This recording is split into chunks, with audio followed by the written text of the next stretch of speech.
All right, welcome back, everyone. We're diving into something today that I think we can all relate to.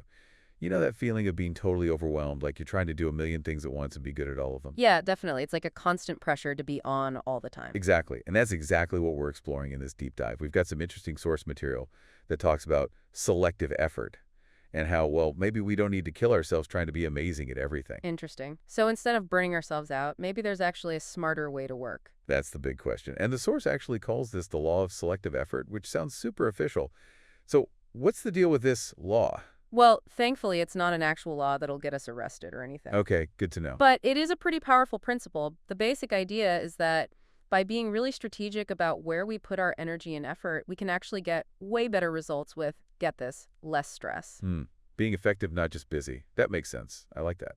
Right? It's about making choices about where to focus. Okay, so how does this selective effort thing actually play out in the real world? What would be like a concrete example? Sure, let's say you're a freelancer working with tons of different clients. Okay, I could see that getting overwhelming quickly. Totally. It's tempting to treat every single project, like even every email, with the same level of urgency. Yeah, just constant firefighting mode. Exactly. But what if you actually took a step back and really looked at your income and you realize that 80% of it is coming from just a small handful of those clients? Oh, interesting. So you're saying instead of spreading yourself thin, trying to please everyone. You focus on really nurturing those key relationships, the ones that are actually driving most of your income. You could potentially even end up making more money without actually working more hours. Wow, that's pretty powerful. It's like focusing on what really moves the needle instead of getting bogged down in all the tiny details. Yes, exactly. This reminds me of a time a while back, actually, when I was trying to do way too much at once.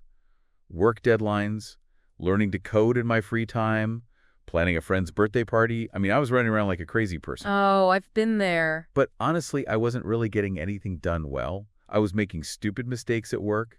I wasn't making any progress on the coding front. And by the end of it, I just felt totally fried. Yeah, that's a classic sign of spreading yourself too thin. Like that saying, jack of all trades, master of none. Right? It's like being busy just for the sake of being busy. And this brings us to a related concept, something called the Pareto principle. Ever heard of it?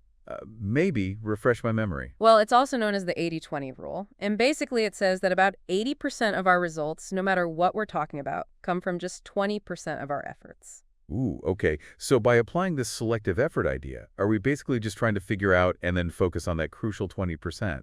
Exactly. We got to figure out which tasks, which projects, maybe even which relationships are actually going to have the biggest impact on what we're trying to achieve. That makes sense. But that also requires being honest with ourselves about what we're really willing to let go of. Yeah, exactly. And it means getting comfortable saying no to things, which, let's be honest, can be really hard. Super hard, especially when we feel like we have to please everyone or, I don't know, we don't want to miss out on anything. Absolutely. But think about it. You, the listener, have limited time and energy, right? Oh, yeah. We all do. And if we try to do everything, well, we risk not doing anything really well, and we just end up exhausted and frustrated. Okay, I'm convinced. So how do we actually figure out what to focus on? How do we actually identify that all-important 20%? Well, it all starts with getting really clear on your goals. What is it that you actually want to accomplish in the next year, in the next 5 years, even 10 years down the line? Okay, so you need a vision. Exactly. And once you have that clear picture of where you want to go, then you can start breaking it down into smaller steps, right? Things you can actually do. So actionable goals, not just these big, vague ideas. Right. And then comes the really crucial part. You got to ask yourself, which of these actions, these steps, are really going to move the needle? Which ones will have the biggest impact on that big goal? Okay, so let me see if I'm getting this. Let's say someone's trying to write a book.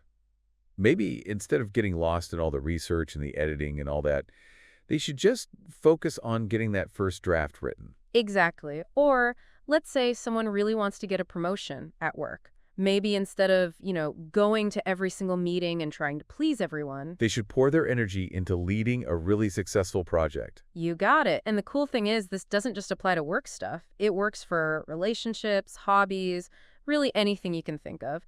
Maybe instead of trying to be a gourmet chef and a marathon runner and a world traveler all at the same time. You pick one or two things that really light you up. Yes, and you focus your energy on those things. Man, this is really making me rethink how I approach, well, everything. It's a total shift in perspective, right? It's not about working harder, it's about working smarter. And it's about freeing up time and energy for the things that truly matter to us. Absolutely. Okay, so to sum things up, the big takeaway here is that it's totally fine, even essential, to be selective about where we put our effort. Couldn't have said it better myself. It's crucial for our productivity and for our well-being. So true. And I want to leave you, the listener, with this question to ponder. If you could only focus on one thing right now, just one thing that would have a massive positive impact on your life, what would it be? And even more important, what's one small step you can take today, right now, to start making that happen? That's a great question to think about. Thanks for listening, everyone, and we'll see you next time on The Deep Dive.